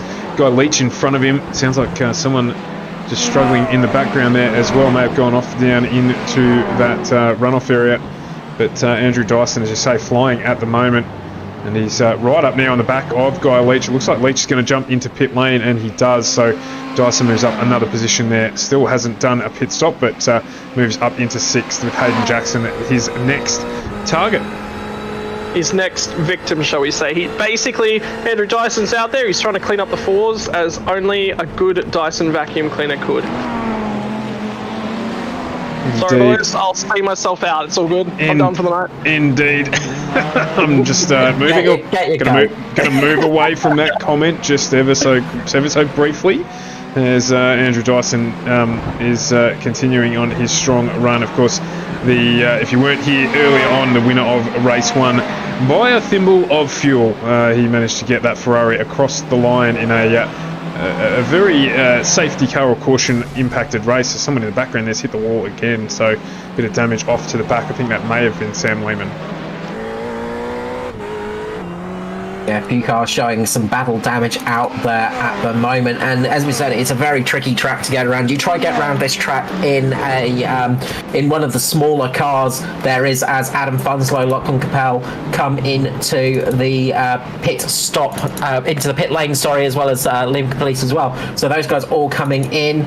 Will we see Dyson come in this time round? No, he's staying out one more lap. He's going to try and get as long as possible. He's going to possibly even try for a one stop, maybe. It's going to be tense, but he has done some incredible fuel saving tonight, so I think we might see him looking more towards a one stopper for this race. Yeah, there's a few different options in terms of strategy sort of now starting to open themselves up. You got to remember that with a track such as Long Beach, a safety car is only ever one major mistake away. So, you know, you've always got to be prepared to react to that as well. So, look, leaders are now starting to catch right up onto towards the back end of the lapped cars. So it won't be long, we'll start to see blue flags getting waved quite aggressively for my liking. Yeah, the old blue flags will be flying, and the marshal's arms will be aching with all of that waving tonight. It gets busy out there with the old blues. It's busy out there in turn 6 at Daytona 24, doesn't it? Not a lot you can do here to just let someone past either. Like, you sort of just got to grin and bear it. Like, yeah, I can see them, I know they're coming, but what would you like me to do? There's nowhere for me to let them by. So as Dyson jumps into pit lane as well, expect Sam Lehman to follow him and Derek Orty, probably even Dustin Fletcher. Yep, we've got the whole group here jumping into pit lane. Dale Breed will probably jump in behind them. Our leader of the amateur series here, he'll probably need to come in too. He does, so it means that Luke Turner, early of our pit stoppers, he pitted on lap 1, is now going to assume the lead. Right, so let's talk fuel limits, let's talk starting fuel, and let's talk where that ends us up. Right, so estimated stops is you can get this race done on a one-stop strategy. So that is exactly where, for my liking, Cartaleone and any of the guys that have just pitted on lap number 9 can do it. So they've done the math. They are saying that they can do it potentially in one stop. So they're going to need to go in fuel conservation mode. Matty Cartaleone, he knows how to do that, that's for sure. Right, so fuel that was in the tanks at the start of the race. 22 litres for the BMW and the Mercedes, 20 litres for the Ferrari. That's lasted us 9 laps across the board. These cars can now fill up 37.2 litres for BMW and Merc, 33 litres for the Ferrari. Let's do a little bit of fuel burn calculation. With a bit of fuel saving, they can get the burns actually down underneath 2 litres a lap. So that's going to get us, what's that, 16 laps to go? 16 by 1.2. Yeah, look, my math skills just ran out. I have it sort of working out earlier that they could possibly get about 18 laps on a full tank. So about 18 laps, and at the moment they are going to be 2 laps shy. So it's going to be very close. You're going to have to really edge it out, and it's going to be a tough call to actually make it that far. So I sort of, for a single stop, I think it was needing to be about lap 10 to really make it. So I don't know. It's going to be close. We have seen, we did see Andrew Dyson absolutely beast around that car with fuel saving before. If he can do that again, he could very much make it on a one stop. So it's going to be close for sure, but it is possible. So I think they're just going to be pretty much coughing as they get to the line, or just absolutely running out of fuel after they get to the line. Well, they were saying that the critical lap number for tonight to get it home in a one stop is lap number 12. You get to lap number 12, you pit, you were able to make it. I'm pretty sure the entire field has pitted well in advance of that, so we're going to see a 2-stop strategy, and I don't think that there is going to be a breath for fresh air. They're going to push these cars the entire distance of the race. So, with that in mind, critical lap number for a 2-stopper was apparently lap 15 as well to get home. So, with that in mind, Turner is going to be 6-7 laps away from that, so could start to see a fair bit of activity in the pits in a couple of laps time. So this track is just getting jumbled up every couple of laps. It's nearly like throwing the track map in the spin cycle of your dryer and seeing what happens. A huge train of cars now just caught up out of this second round of pit stops. We're looking here at the battle basically between 12th and around about 18th spot. So a huge gaggle of cars here, obviously potential for incident. Everyone trying to look after themselves though, and just make it through to that critical lap number they need to get that second splash of fuel to run to the end. Yeah. I think that towards the end of this train, Carl, do you think you'd just let a couple of these cars go and fuel save off the back of them? Look, it's tricky to actually... It's tricky because if a car makes a mistake in front of you here, then all of a sudden you've got a roadblock in front of you and you are absolutely race ruined almost. So I would probably prefer to be in front of a car than behind it at the moment, in all honesty, even if it does mean losing a bit of fuel. I was just going to mention as well, Jeff Connell down there in 10th position. The car has got a big dent on the front of it. He went into the back of somebody down the start, finished straight, got caught up pretty hard with them. So quite a lot of damage to that car at the moment at the front. Not where you want lots of damage to happen, as you can cause damage to things like cooling and the engine, of course. So not an area where you really want to have a lot of damage there, and that car's looking a little bit worse for wear. I mean, you say that, but he's also all the way up into P10, so that's a phenomenal drive. Look, you're gonna, as a part of that, you're gonna have to take a few crinkles in that thing. And I tell you what, that you have experience in that Merc from memory, Stu, and it's hard to see where the turn-in points are with that sort of damage in it. Yeah, absolutely. It just disappears. So you really don't want. It's a hard car to see out of in general, just because it's so long in the front, but. The damage certainly won't help either, but you know, Jeff's an experienced campaigner who's run that car all season with obviously good success, being a series leader at the moment, and he's lapping just as fast as everyone in front of him as well. So having said that, Luke Turner, Matty Cartaleone now dipped down into the high 118s at the front, and interestingly enough, everyone who did that later stop now down into the 120s and beyond. Yeah, so I think they are they've very much gone into that fuel saving mode, just trying to eke the car out, just see if they can make it. They've probably got a few things telling them, yeah, you should make it fine. You're probably going to make it. Yeah, you might make it. You're not going to make it. That's usually how it goes when you're sitting in the car. You've got all these different things telling you all these different situations, so you have to trust one of them, and you just hope that it's the one telling you you're going to make it. Oh, mate, yeah, don't talk to me about fuel numbers and fuel strategies at this point in time. I'm not a fan of them. Man on screen, Luke Turner, he will be one of the first cars to cycle back through the pit lane. I tell you what, he's done a phenomenal job. He's a 5-second lead of this race. He's been pretty much out on his own for the bulk of the race. Had to fight his way a little bit through traffic. Somebody's just let him go quite easily there. I believe that was Tim Mitchell. Yeah, either Tim Mitchell or Liam Complete, one of the two. Tim Mitchell, yep. Yeah, it's just let him go. So really good job by some of the lap traffic as well. We're in this phase of the race where you're going to end up down the back of a field at some point in your iRacing career, and it takes a really switched on and experienced campaigner to recognize when you're a lapped car and you have to let somebody go, but where to let them go and when to let them go is such an important aspect of that as well. Yeah, right now, if Luke Turner does jump through pit lane, given the length of the track, he would actually cycle all the way back down to around about P25. Yeah, it's so close out there. It's really tight between a lot of those drivers. And as you said, you're going to drop a lot of positions up the front when you do come in. You need to start making that breathing room and hoping some mistakes are made behind you as well, so you can get that little bit of extra room for yourself when you do make that second stop, so you can make up some time and so you can hopefully also pass a few cars as well. Absolutely. Matty Carleone, we did speak to him in the break in between these two races, doing a stellar job now. He's up into second position.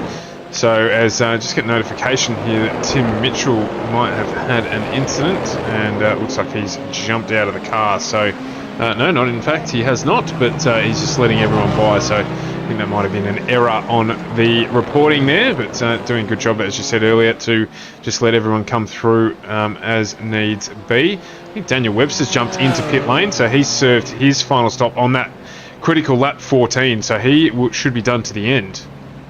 There's going to be some fuel saving from here. He won't get home without a little bit of saving, but he'll be close. Just on Tim Mitchell, he actually had Liam Caplice go into the side of him down towards the fountain hairpin and almost spun him around. So they managed to bump each other back into the right position going through turn one and then get everything back going. But it was a hairy moment for those cars. That's the fingers, Stu.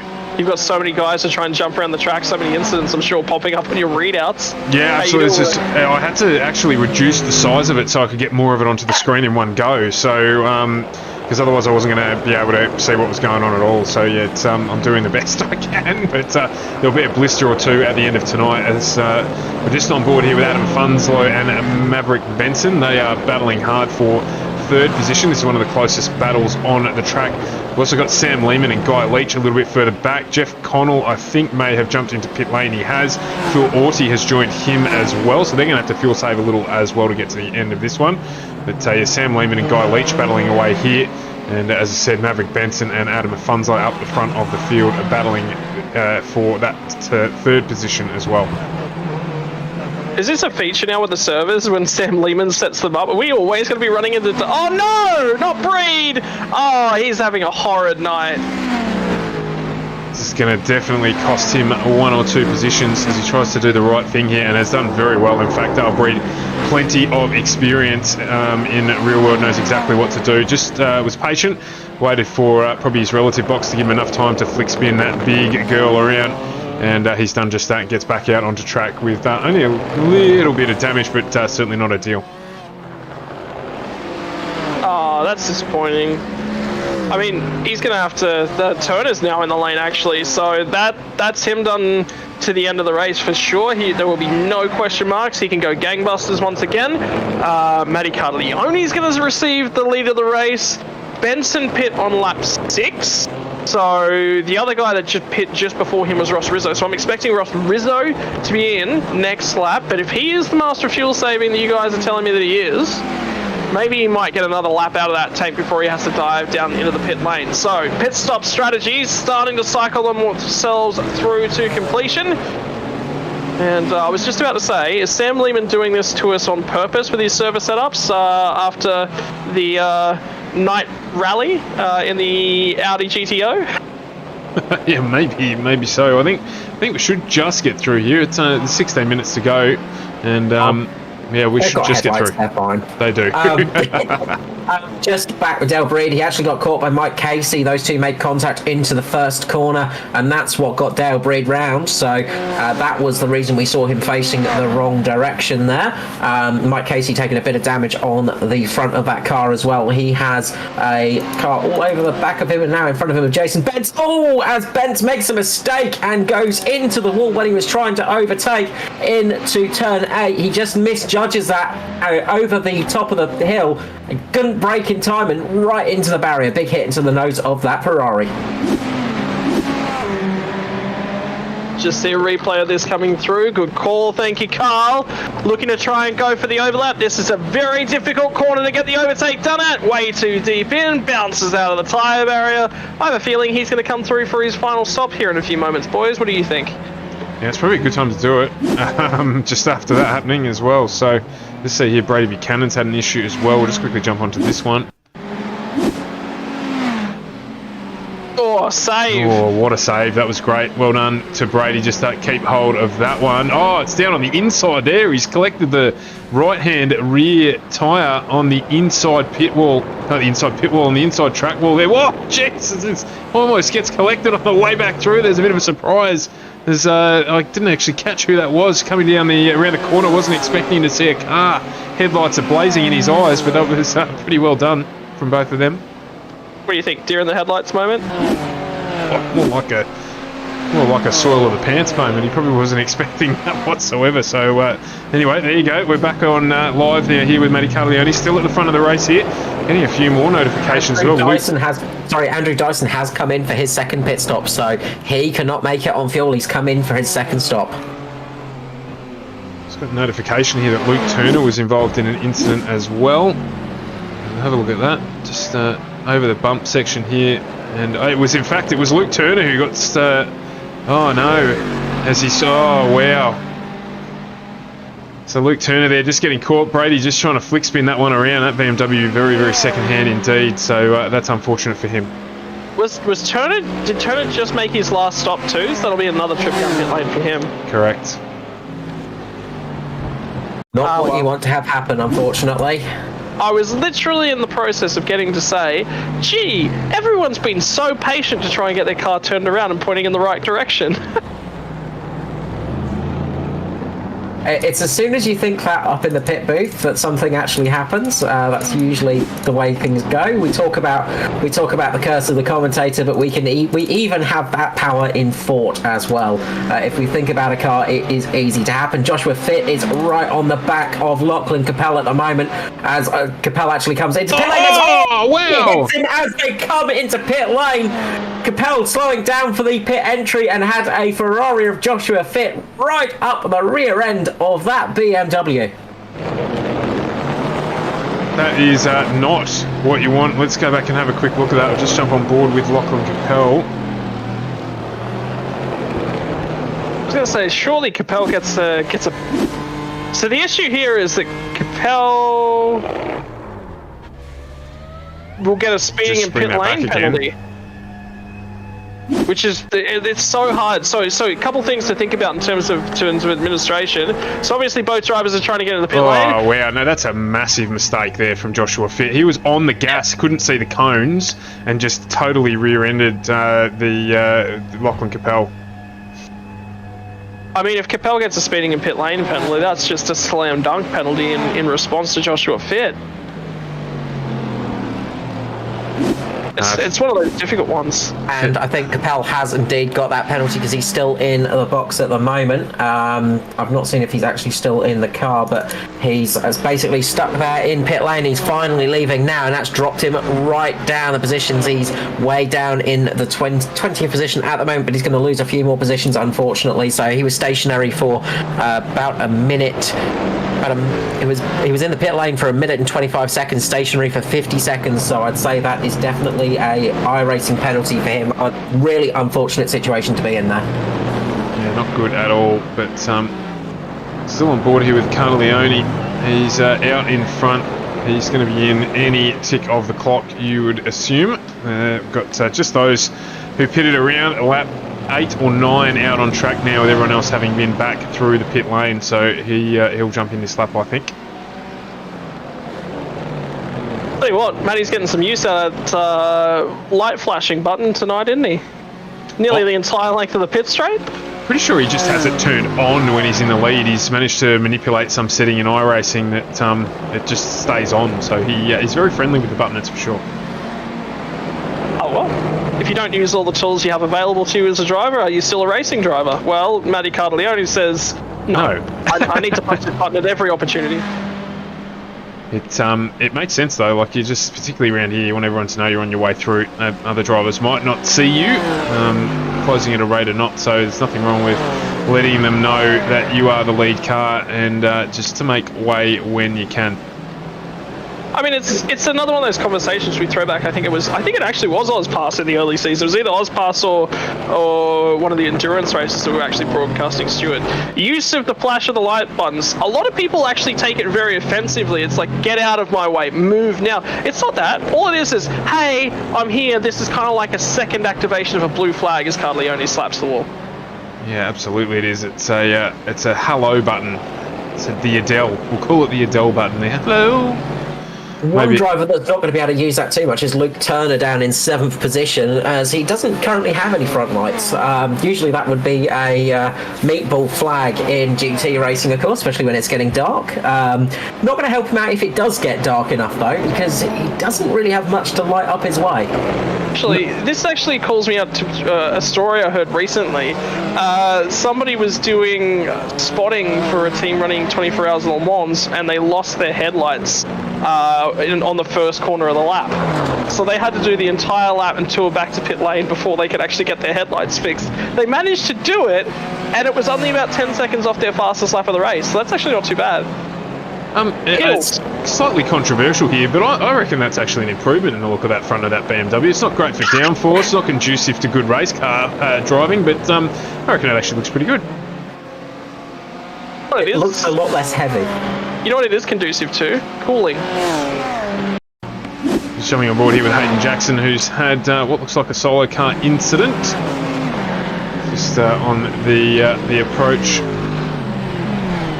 And he's just gone straight ahead there and just avoided everything, so made his way back around. I think that takes you, turn around and come back out there, so not a lot he can do, but avoided too much damage, just lost a few positions. And we've got Adam Funslow rejoining the track just behind Maverick Benson. So he's just made his pit stop. He's going to have to take that long pit exit around and get back into racing form. But he's made his second stop and he's just behind Maverick Benson, who has made the 2 stops. So it's a race position between these 2 guys now. Sam Lehman and Matty Carleone up front, yet to make their second stop. Yes, Matty out to a 21-second lead. Go around again. The leads on this BMW is pretty impressive. They both pitted on lap 9.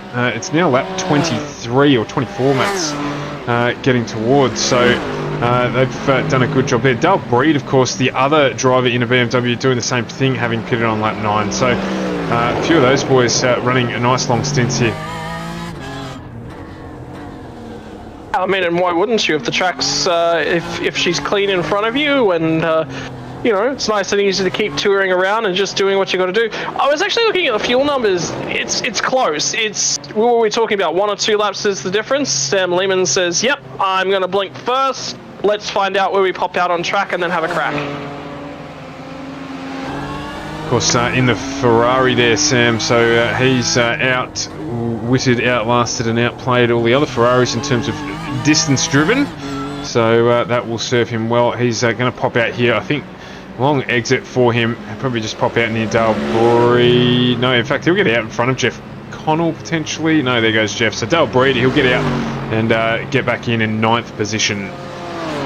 Jeff Connell only making the one stop on my screen, so he might be trying for the single stop out there. He might just be able to get it through. It's going to be tight for him, but he might just be in with a shout to make it on the one entry to pit lane. Do you remember he did pit on lap 1? Okay, yeah, that's what I was thinking as well. Yeah, I think that's why I didn't come up. his second stop was on lap 15, and if you say that, well, there's 14, 15 laps to a tank, that gets him through. He should be good from there. As Carbione has come into pit lane as well, taking on some more fuel for that big BMW, getting a little bit of extra juice in the tank, and he's going to come out and try and battle his way back up. Maverick Benson's going to be closing in very shortly, but I think he's just about going to make it. Yeah, I think Carbione going to retain the lead. Yeah, he just goes down the underneath of the camera there on the exit of pit lane, so obviously the gap's going to close right up. But he is going to retain the lead of this race with just over 6 minutes to go. Fueled to the end. Dale Bree jumps into pit lane now as well. So every car on the track now fueled to the end or thereabouts. There's going to be a couple who are a thimble or two away from running out of fuel at the end, but those at the front of the pack fueled to the end to race. Yeah, race and race hard. Look, for Carlione to stick this car where he has, from the positions that he's been in tonight, we were talking to him. Obviously, things didn't go his way during the first race, and he was sort of shuffled a little bit here, there, you know, a little bit of a bump, a little bit of a grind, a little bit of elbowing, a little bit of trying to find his way around the track and keep the car nice and clean. Look where he's popped out in race number 2. 3 seconds is the margin over Maverick Benson, but I tell you what, don't count Benson out yet. I think Benson is... he is full beans. There is no save in that car. No, not really required either. So just giving us a wink there, Matty Carlione with the headlight button. Yeah, Matty, we can see you there, mate. We're on board as he continues to lead this race. And 3.5 seconds lap times this time around will be interesting to see between himself and Maverick Benson, Adam Funslow, Andrew Dyson, all doing very similar laps. In fact, Dyson, the quickest out of this lead pack last time around, he did a 1:19.08, so he's still making ground on Adam Funslow in front of him, so watch for this battle to heat up. No, there's only 4:48 left, so we've got roughly 4 laps to go in this one, or including this lap, so we'll see how much further. You can see Funslow just there. Ross Rizzo is right behind Andrew Dyson as well, so this one far, far from over. Still a lot of racing to come up here. It is going to get tight up the front, and we're going to see some good racing. We've got some very fast drivers up there, and very hungry drivers as well. Hungry, fast drivers often make for fun racing. So looking forward to the finish of this. You can see Ross Rizzo just trying to chase down Andrew Dyson, chasing down Adam Funslow. So those three are in a real tight battle at the moment. But catching is one thing, and passing is very much another. Yeah, I was just actually keeping my eyes on what was going on. Sam Lehman, I think, just let go a couple spots. I think Christopher Hens just gotten past him, so that battle was heating up. There was Paul Mansell, Christopher Hens, Sam Lehman, sort of a few cars all attached to each other, nearly at the hip, and Lehman's come off second best, so he might be fuel saving a little bit. He might have underfueled the car, and I'm not 100% sure if he's safe on fuel right now. It's going to be close, and for my liking, he's saving. I'm not sure, I think he might have just caught up there as well, but we'll keep an eye on that one. And the Turner Fitt battle has resumed as well, so Josh Fitt up on the back of Luke Turner here. This is the battle for 6th and 7th. Of course, a significant amount of damage to the front of Turner's BMW there, the number 9 car. And it looks as well like Dyson's just breaching the gap here, and he has indeed. So he's now right up on the back of Adam Funslow. They've created a little bit of a gap to Ross Rizzo, around about a second and a pop. But headlight flashing there from Dyson. He's all over the back of the 32 of Adam Funslow. It's Big Bertha Beamer versus the nimble Ferrari here at Long Beach, and they're right up, and of course this has brought Ross Rizzo even up into the battle. 2 minutes 39 to go. We've got 2 laps left in this one. Oh, there's a spin in the background. I think it might have been Joshua Fitt round on that last corner there. He's just had a solo by himself. He's managed to just pick that back up though, so stay focused here on Funslow, Dyson and Rizzo. Dyson makes a dive to the punches him. inside No, and he's punched him. catches. Oh, wow. So Adam Funslow there gets caught in the back corner by Dyson. You heard the bump and just pushed him straight ahead into the wall, and Ross Rizzo unfortunately collects Andrew Dyson on the bounce back. So that's bunched them up and it has moved them up. Funslow there just ducks down. He's got that turned around. He's lost a handful of spots. He's now down in 8th position and Dyson is in front of him. The bonnet gone on that Ferrari, and you can imagine that one will probably catch the eye of the stewards. Oh, and it caught Jeff Connell out as well as he caught Andrew Dyson, who was spun in front of him. So Jeff Connell had got that bonnet back to looking almost back to showroom condition, and now it's back to being a very much a crumpled mess. Yeah, I'm interested actually to what this has done to a fair few of the battle packs, because remember, we had Mansell, we had Lehman, and we had Hen that were all just there in the background as well. So these guys are all going to be creeping up onto a few things. Liam Caplice, I think that is, it's just about to get out of the way. But Andrew Dyson's only just ahead of these guys right now. And if you have a look at the damage to some of those cars, there might be some limping cars home over this next lap. We'll have to keep an eye on how much pace they're dropping. And in fact, that was Adam Funslow there, just down on the inside of inside line there. He's limping his way back to pit lane by the look of it after that incident, and he's going to head back and get it repaired, perhaps with his fast repair to get this race finished. But we are on our potentially, there's 40 seconds to go here. This is going to be a tight line as to whether or not we do end up doing one more lap. That might make a difference to some drivers. I think we're just going to get it done before the clock ticks over, so it probably is the last lap, but it's going to be close. Arvioni could definitely make some people upset if he gets across that line and makes it one more lap. So it could be a good strategy for him. It's going to be relatively close, but there's only 10 seconds to go, and that's straight for him. So I think he's just going to ease it down there and not worry too much about that. Yeah, if he's that aware, I reckon he's going to just get across the line here. He is. We're going to go one more lap. One more lap. So what complications will this have for people's fuel strategy? Matty Cartaglione literally crosses the line with a tenth to go. 0.00. Yeah, there was nothing there at all. Okay, so let's talk about the cars that are at risk here. The biggest one that pops out, Jeff Connell in P6. He pitted on lap 15. We're now on lap 30. That's 15 laps. He is going to be out of fuel, I think. I'm not 100% sure he can make this lap work. But there is a massive gap of 5 seconds out his rear window, so he's got a lot of time he can save. Daniel Webster actually having to come into pit lane. He could not make it any further, so he was one of those drivers that could not make that extra lap. So Carvioni just costing him that chance of getting up in the sort of top 10 area. I think he was sitting top 15, sorry, and that's going to drop him back. There's another car in the pit lane as well.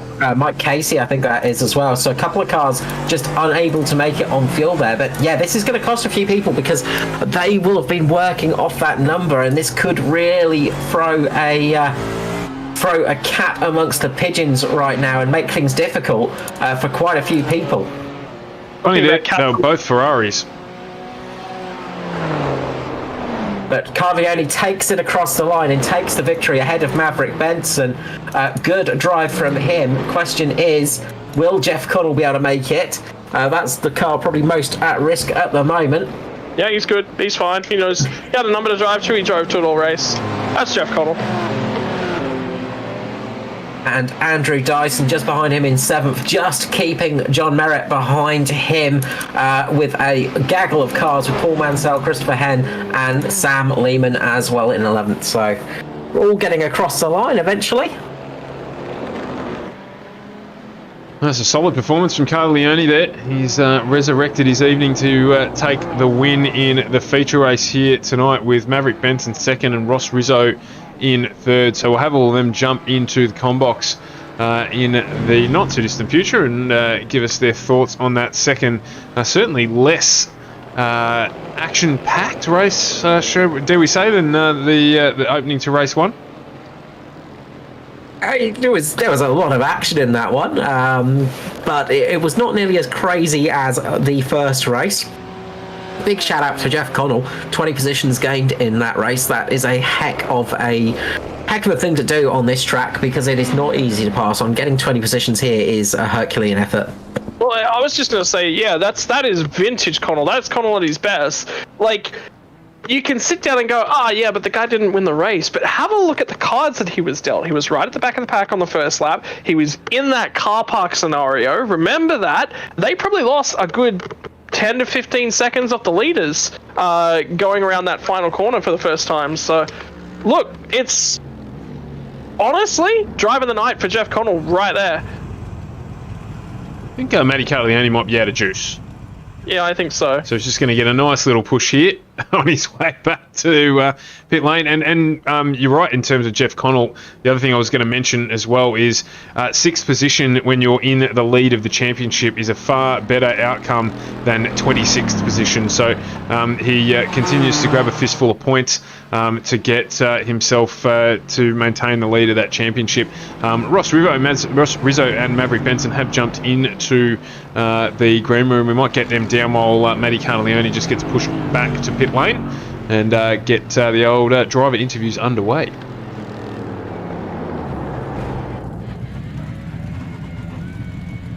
As once again, it wouldn't be the end of the evening without an accident at turn 11, and that's just happened there, I think, because Matty's out of fuel. But we are joined by Ross Rizzo, who finished third, up 11 positions in the feature race tonight. Ross, a really tough start to the evening in race one there. You just got caught up on that just on the start of the race there, but obviously much better for race two. Yeah, my inexperience showed about just simply getting to the green at this place, and I think I just didn't leave myself enough room, and they were, second guess myself, and all of a sudden the race is an absolute, it's an absolute parking lot at turn one, and the last corner. And it's a shame the evening started like that, and I got to apologise for my involvement because we definitely all wanted more than the 10 minutes of racing or so that we got, but yeah, I think that's just the nature of this track. But I also did show my inexperience, and I think that began a lot of probably results and situations I didn't really. I shouldn't have been in, and I think I definitely scored way more points than I deserved to. That with my pace and strategy. Actually, I think the strategy was okay, but ultimately, I ended up benefiting, from Andrew and Adam colliding, as well as many other disasters, particularly in race one with people running out of fuel. But I'll take the points, but it's still I'm still scratching my head at what a wild event that was. Last week was the wild card, right? Not this week.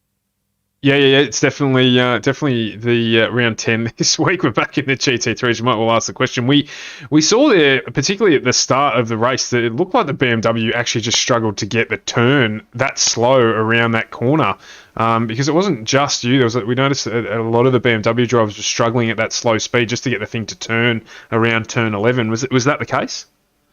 Yeah. BMW has an awful front end. I mean, credit where it's due. The car's incredibly stable, but it chews through the front tires and it understeers really horribly as the tires start to fade. And we saw at the Enduro at Road America, it lost the front tires completely towards the end of the race. So absolutely towards the end of this one, those long loaded right-handers and hairpins, the Beamer was definitely struggling. And, I had to make a conscious call there when I had Andrew Dyson behind me to let him go, because I knew that I was losing way too much time in the hairpin, and it was ultimately the right call, because if he got a bit desperate, that could have been me in the tire bundle. So the Ferrari looked like a real handling package this week. I'm not sure about the Merc, but the BMW was as I said, stable, but did understeer quite a lot. Can I just pipe up at this point in time and say it's been a little bit of a theme in the stream tonight in the broadcast that, look, you don't come to Long Beach and leave without having learned something. And you can definitely say that. How many others do you think up and down the grid can say, hey, look, I probably didn't put the practice I needed to into potentially looking at a race start and those sorts of things, and just being self-aware, and then you turn that around.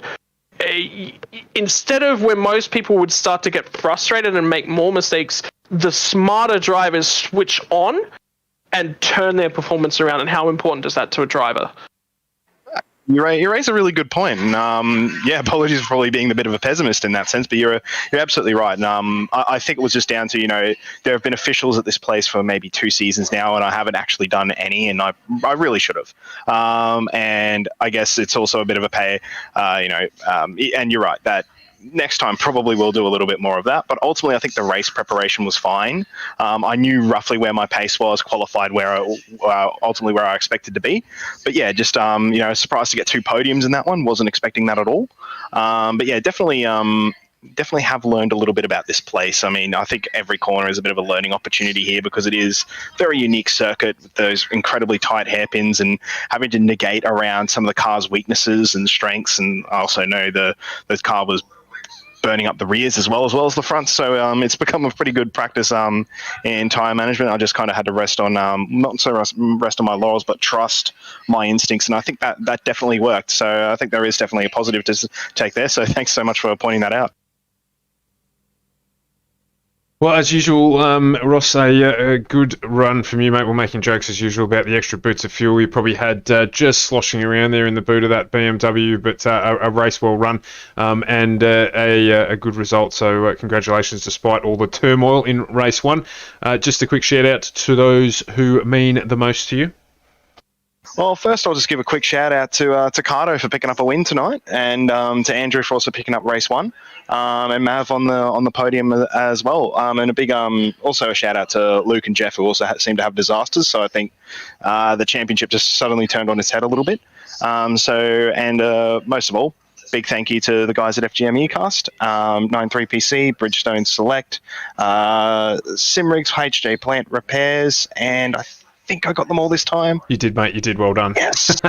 Thanks very much, guys. And pass the test, you can have your points. Yes. And to my boys at Trick Esports and Trick Custom Fabrications. Fantastic there. Well done, Ross Rizzo. On to Maverick. Benson's been sitting patiently while we interrogated Ross Rizzo. Maverick, a great result for you. P2 tonight, a race well run. Good evening, Stu. Yeah, really good race from me in the second one, not so much in the first. I probably showed my lack of practice coming into the night. I don't think I'd turned a lap at all, so that's probably why I went so bad in the first one. But yeah, turned it around for the second race, so pretty happy to come through there. Same question again, sort of to you as well, Maverick. It's so important in a race like this, whereby you dealt a rough hand. Don't drop the head. Learn the lessons, even if that means biting down on the ego a little bit, and make sure that you're back out there and you're in competition for race number 2. And look at the result. Exactly. You just got to put that behind you and just go out there, turn as fast as you can go, and try to keep the car clean, which is a little bit difficult around here. But yeah, that's what you got to do to stay at the front. We head to the Nürburgring next week. Maybe we talk about practice. Obviously, that's going to be a completely different challenge there with such a big field.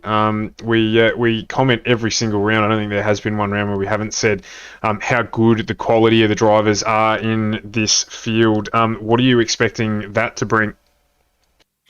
That's going to be a whole different kettle of fish. I ran the 24-hour there, so I've done a lot of laps recently. So I think I'll be there or thereabouts, but just being such a long track, the cream will rise to the top as always. We've got fixed setups there as well, of course, as this series runs. So it'll be interesting to see how the parity comes out for that one with such a big mixture of track. The BMW, obviously so strong in a straight line. I think, and I'm not saying it just because Matty's in the room, but the guys have done a great job again this week in terms of the parity. And that Ferrari's really finally made its way into parity with the rest of the cars. You were always knocking there or thereabouts while that adjustment was coming in. But it's going to be really difficult to get the parity right at Nürburgring. How are you going to counteract that, particularly down that long straight? I might just have to do some fuel saving. I don't know. I'll have to put some laps in and see what I can do with the numbers. Well, I'm looking forward to it, most definitely. And as usual, if you don't mind, just the list of people you want to thank. I thank my crew, Injectors Online and AHR Media, but I'll also give a shout out to Ross and Matt on the podium. And of course, the series sponsors Simrigs, FGM eCast, 93PC, HJ Plant, and Bridgestone Select. We might have to start introducing this as some sort of quiz at the end of the race and get a prize happening for that one. Maverick, that was a good job, well done. But more importantly, congratulations on your second place, well deserved. After again the difficulties in race one and certainly through your performance throughout the season to date. Congratulations. Thanks, Stu. Matty Carleone, dare we say we wrote the script for you? I think you need to pop in between races more often, mate. Congratulations. A race will run. A little bit of a love tap on the wall late in the race there, but not affecting you too much, and managing to bring home the biggies tonight. Yeah, wow. Got to win. I don't think I deserve it, to be honest. I don't know if I won that on outright speed or keeping it clean, fuel. I think it was a little bit of everything, actually. The pace wasn't too bad. There was one point after the second stop there where I think I was rattling out pretty consistent 18.8s. I knew that my fuel saving was actually pretty decent, which I was surprised because I got a lap out of everyone, a lap extra than everyone in the first stint. I did maybe 1 or 2 laps of a little bit of a roll off into one and down the back straight, which got me the next lap.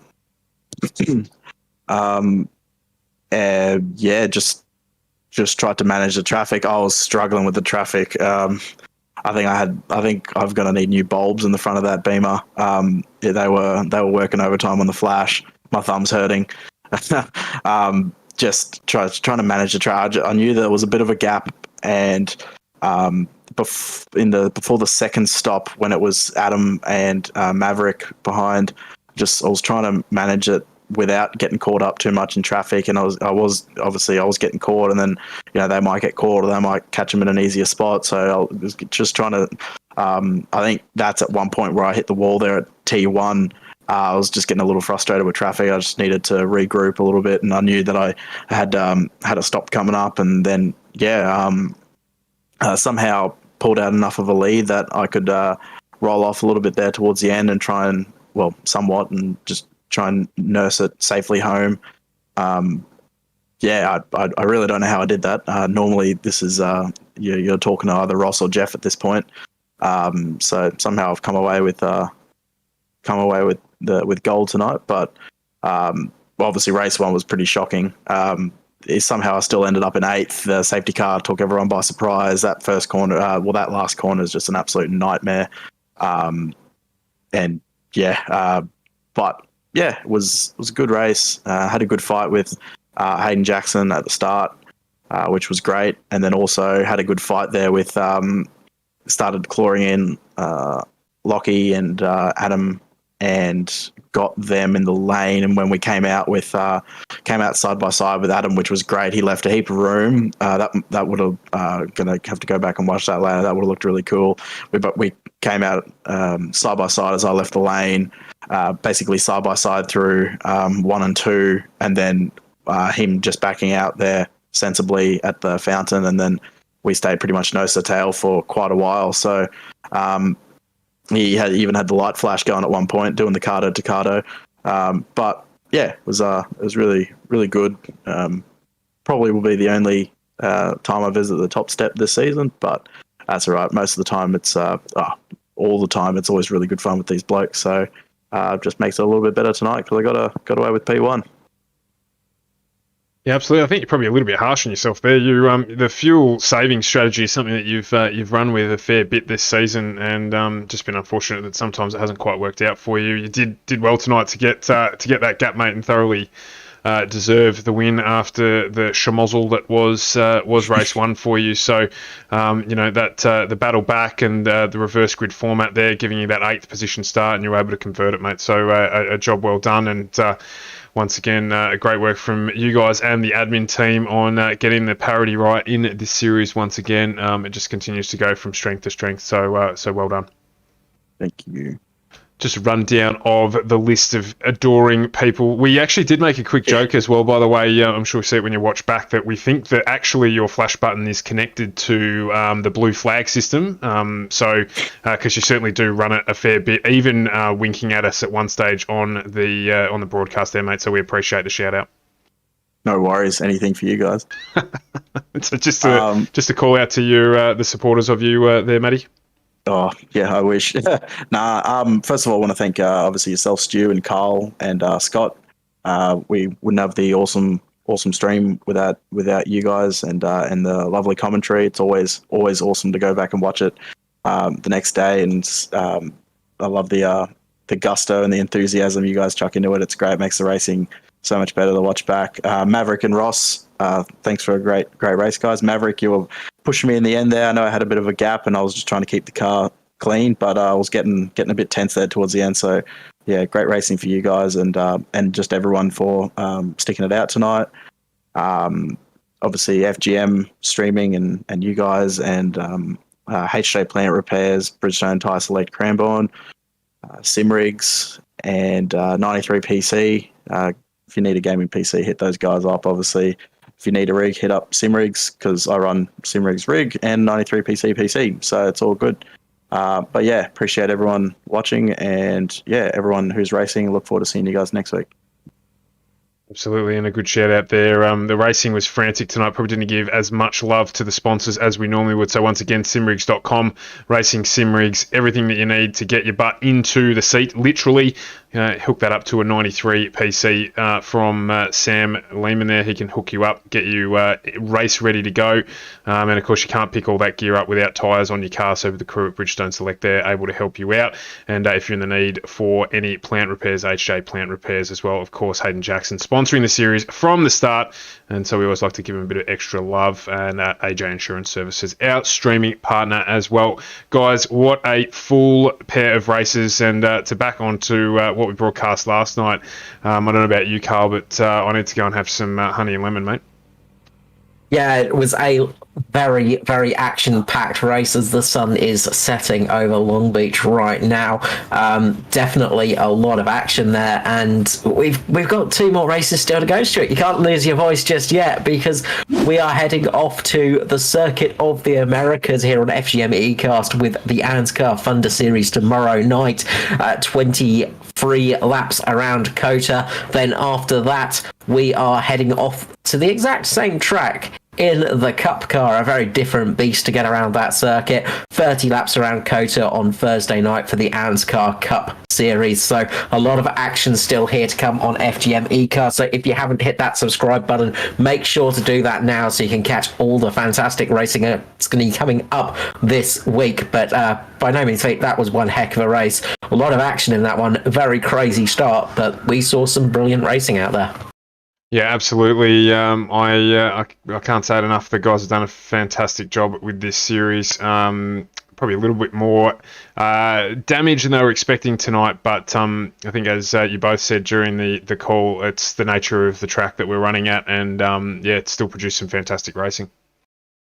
Wholeheartedly agree with that. Gee, what did I miss last night on the dirt track? I'm going to have to go back and watch that truck racing stream. Look, I think when the entire podium sits in the post-race booth and says that there was a lot of lessons that they took out of that, that's always a good sign. And it's something that strikes me quite prodigiously. Is what I want to see is always the best drivers wanting to continue improving. Because if you aren't continuing to improve, the competition that catches up real quick. So that's a lesson not only to those that are around them, but also to the drivers right up and down the grid. Don't let the ego get in the way, guys. Pull out the books and get to studying up, because the Nürburgring, she takes some studying. Yeah, definitely. There's going to need to be a little bit of practice there. The sets will come out early next week, and the guys will get into that. So, another ripping round of the Aus Pro-Am Sim Series. As Carl quite rightly pointed out, we've got the Coda doubleheader coming up tomorrow night, starting at 7:45 with the Thunder Series, and then heading to the Cup Series on Thursday night. So those two things coming up for you on FGM eCast, and we will be back again tomorrow night at 7:45. Scotty, Carl, both thank you very much again for the banter in the Combox. A very enjoyable Tuesday evening as always. And on FGM eCast, thank you for those who tuned in. We'll see you again on FGM eCast, your place for pace, and look forward to entertaining you again tomorrow night from 7:45. Thanks very much for tuning in.